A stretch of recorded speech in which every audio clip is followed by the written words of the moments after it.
Hello, Estrella. Welcome to Tea Talks. Hi, Belinda. How are you? Yeah, I'm good, thank you. How are you doing? Good. And I didn't forget my tea in my beautiful Good, cup good. that my sister gave me. And what tea did you bring with you today? It's a Turkish tea. It's from the neighborhood in which I live here in London, which is Okay, Haringey. And yeah, it's really nice. Let me show it to you. 1 second. very exciting. It's it's this one. Oh, Quite a wow. lot of it, as you can see. So usually this is the one that I have in the afternoon. In the morning, I'm more of an Earl Grey person. Earl Grey. Okay, so you've adopted the British Earl Grey way of life. Well, I have my Turkish one in the afternoon as well. So a bit of a mix, which is what London is, the UK more broadly, I think. Yeah, and actually your cup matches your beautiful is it tapestry in the background? Your artwork? Yeah, well, yeah, it's a tapestry. It's a patchwork. It's typical from Senegal. That's one of the regions in which I do my research.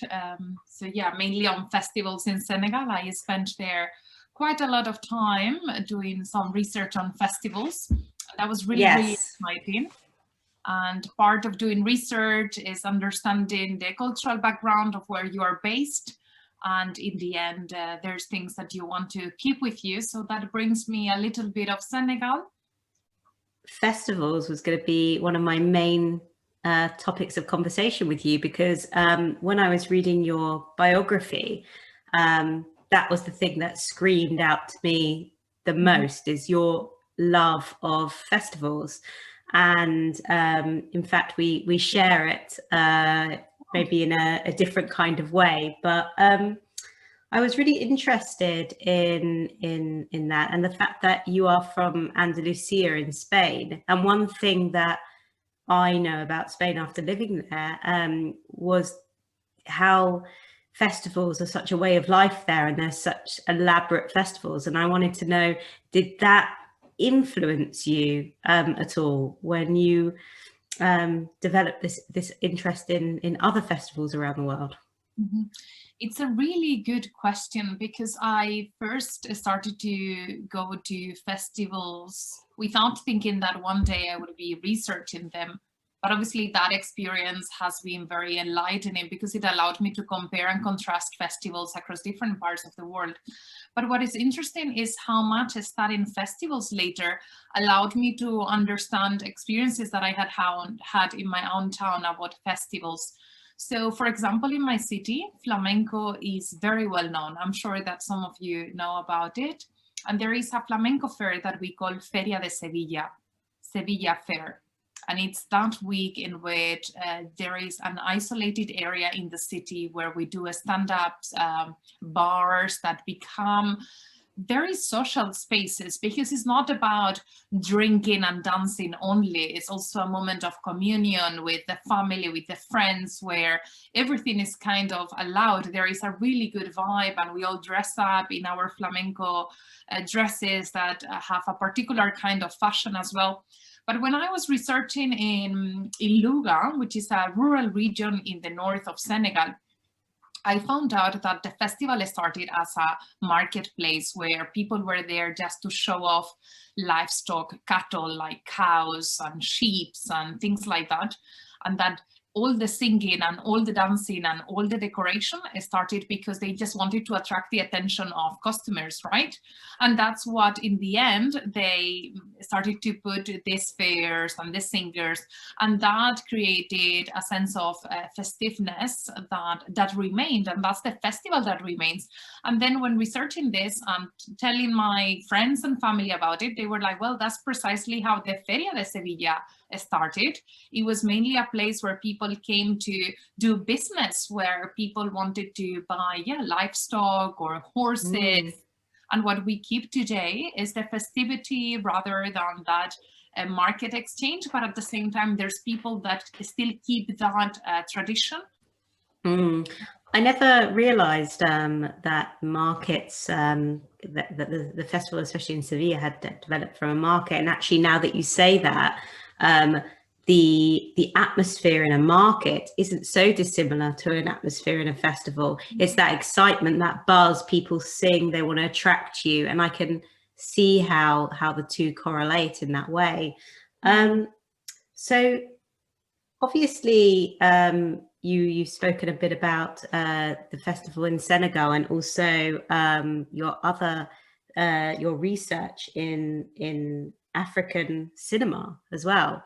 And you seem to be very interested in Africa, and you have also been a director at the Cambridge African Film Festival, curator at Barcelona as well. Why Africa? How did that happen? Well, first of all, I'm really interested in film. I studied film and media. And when I was doing my BA, it was in 2005. Degrees in Spain back then lasted for 5 years. So it ended around 2010. And back then there was a big amount of, well, a very large amount of people that was coming to Sevilla and to the coast of Andalusia more broadly. And this was, in the media, it was really simplified. It was just talked about as migration. And all of a sudden, I developed this interest in, I was very curious anyways, as a journalist. I loved film and everything. So I was very interested in other parts of the world. I loved traveling. And all of a sudden, I realized that what I was finding in the media was so stereotypical and couldn't be just the only story. So that's when I decided, okay, let's try and do something different. I also did an Erasmus year in Sussex, where I studied documentary film. I found out that, students were from so many different backgrounds, and suddenly I came to Sevilla and I found, okay, yeah, lovely city, but where are the international people here? Let's do something. So I put together some friends and a friend from Denmark that a friend of mine had introduced to me. And we decided to do a documentary about migration from Africa to Spain. And most of the people were from Senegal. So yeah, it was a really enriching process. We just thought, okay, we don't have the means, but we have the passion, let's just do it. And I think that universities are a great space to do these kind of things, right? To try things out, things to collaborate with people who are also learning. So yeah, we just did it. We did a documentary film, and then it was quite successful. We screened it in the university, we won an award, and then I went to Senegal to screen the documentary. And back then I already had a really big interest in knowing what it was like in the other side. So I also applied to do an internship in a newspaper over there in the cultural section. I screened the documentary, and it was over there where people were like, wow, we need to do a second part from Senegal. And I worked in the cultural section, so I just developed a really big interest. And then I went to SOAS, University of London, which is the School of Oriental and African Studies, and I studied African filmmaking. So I started to develop this expertise in African film, and my tutor was someone who was also very interested in festivals. And she was the founder of the London Film Africa Festival. So I volunteered. And again, these volunteering experiences that happen in the university, or thanks to the university, that become life changers. Yeah, there are so many opportunities. I mean, you spoke about Erasmus, learning, helping with your language skills, seeing how different countries teach the same subject almost, as well. They're going to have a different take on it, and it just opens so many doors. But I think you have to be willing to, and volunteering, as you say, and looking for those opportunities, because you can quite easily go through university and not take advantage of these opportunities, I think, as well. So Estrella, another question I have for you. So in your opinion then, what makes a good festival? That's a really good question. And actually, as you are asking it to me, look at what I have here next to me. I mean, I don't know all the books, but I have this book, for example, Film Festival Survival Guide. Survival Guide. I have as well do you want to start a film festival? I have as well behind the scenes, and some of them give formulas for what constitute a good festival. But let me tell it to you in a very simple way from my own experience. I think that, I mean, one of the points that I made in my research, because I was looking at the local and international dimensions of festivals in Senegal. And one of the things that I was looking at was precisely what were the festivals that managed to reach an amount of editions over time, and what was the what were the reasons that didn't really allow festivals to exist more than a couple of years, right? And one of the things that I found out was that it was very important to do a festival that matched with the local population, that included this one in the festival, that made the project their own. So many of them spoke about festivals as a project of territory, that it's by the population where the festival is hosted, for that population first of all, and then which has an international aspiration, of course, which is always a really good window to market your place, right? As a tourist destination, or just as a cultural capital, really. So I think that is one of the main success formulas. Make sure that you are doing a festival that talks to the local population, that really counts on them, that is enjoying that resources and is departing from a need or a passion perceived by that local population. And then I would say that it's a matter of thinking very well of what kind of sectors do you want to include, or how many sectors do you need in order to achieve the goals? What is that thing that is going to make your festival distinct from others? But also, are you thinking of collaborating with other festivals? Are there any festivals that you really need to take into account? Absolutely. I mean, and I think to see that passion. But it looks like I've picked the right subject matter. I mean, I've been to quite a few festivals. They tend to be music festivals. And one of the things that I feel is so important, and I don't know if you'd agree with me on this, are the small details.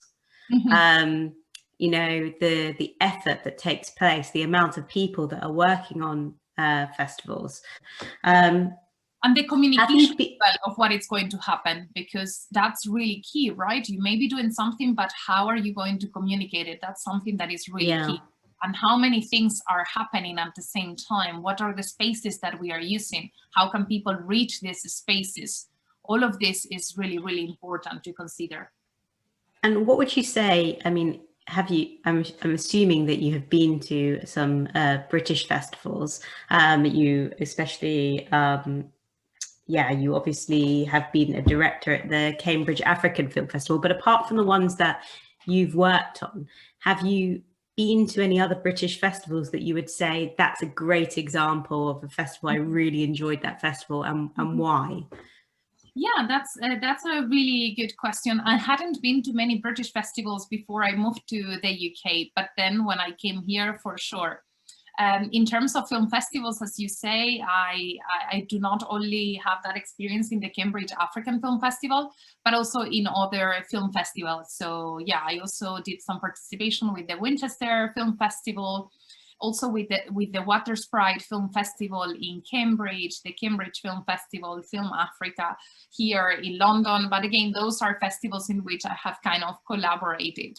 I have also been in music festivals, and one of the ones that I really, really enjoyed, and I have very good memories of that one, is Lovebox.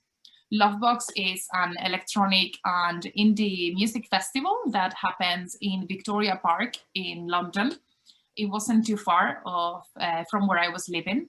So yeah, it was great because it allowed me to see as well how inclusive festivals are in the UK. So there are always this kind of stigmas about festivals as being places where there may be toxics being consumed and so on. And here in the UK, I have found that there are many different ways of living festivals, and there are a lot of different family events that are thought for young parents with children and so on. I also went to the Winchestival, which is a really, really interesting festival in Winchester, just next to the campus, really, in the same place where the bonfire happens.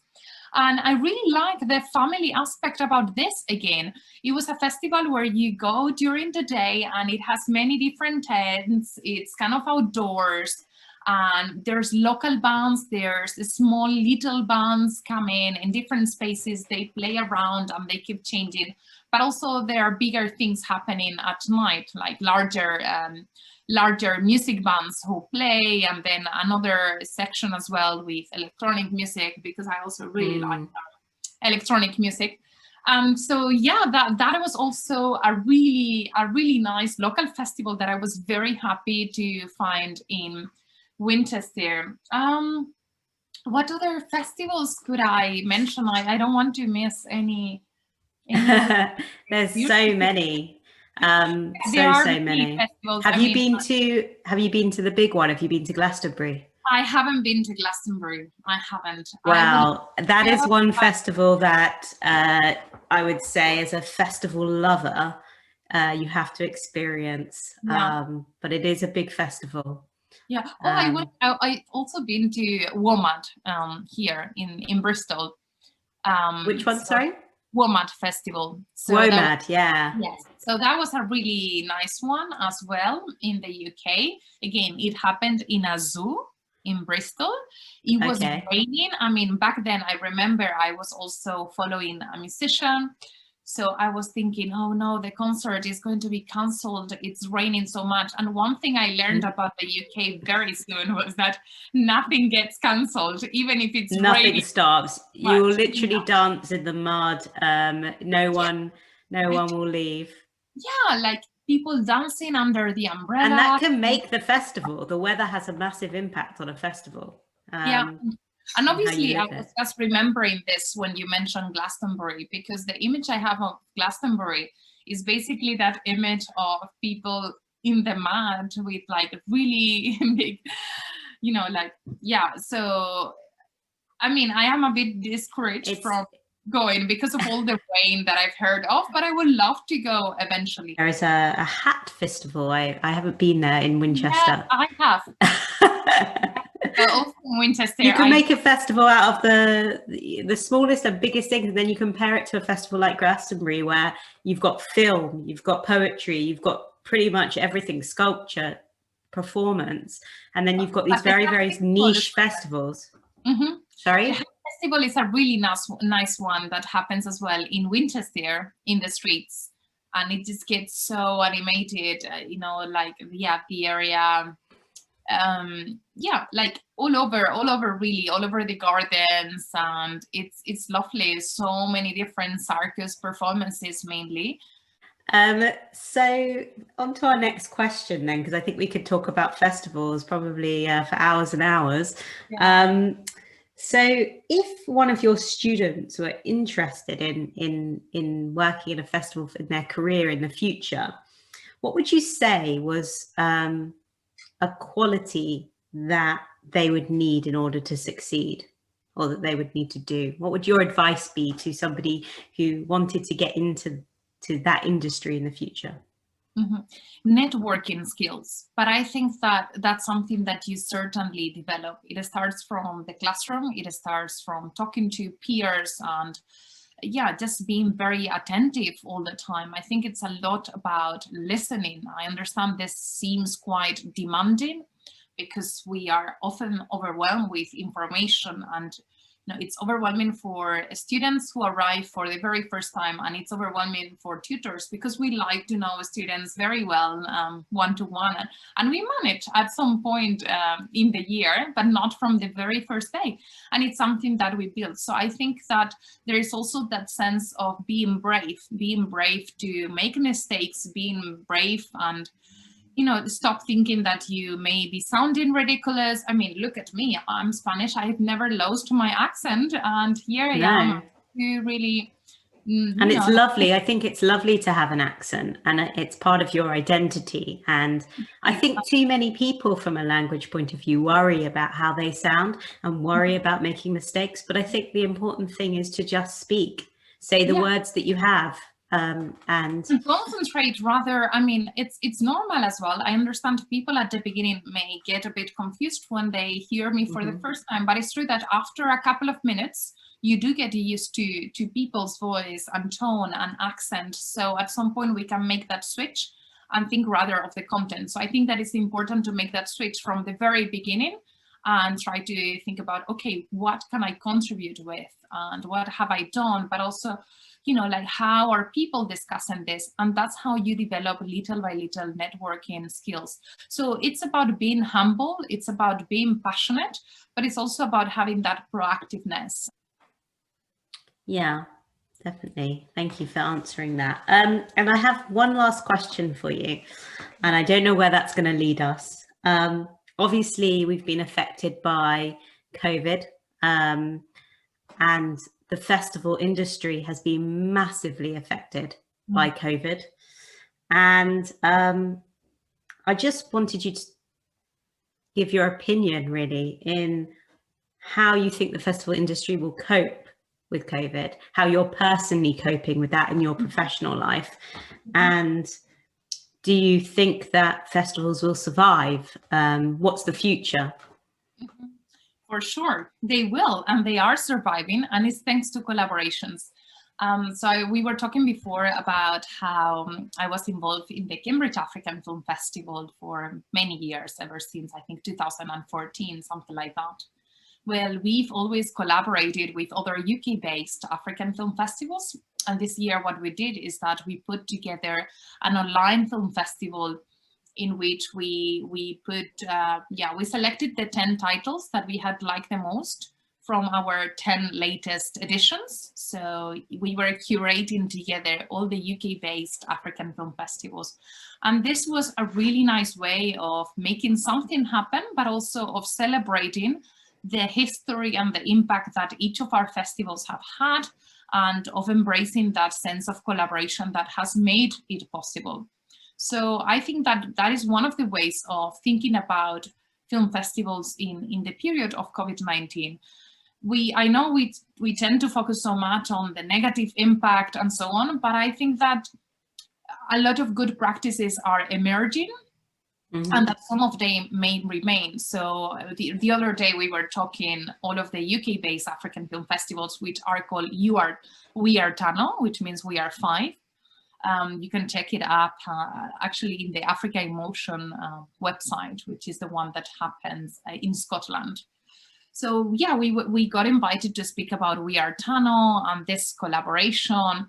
And yeah, we were just saying, I mean, I remember Sheila Reef, the one managing the one in London, was saying how much they had to rethink this structure for this year in a blended format, some physical screenings with this social distancing, and some others that are online, some panels that are online, Q&As and so on.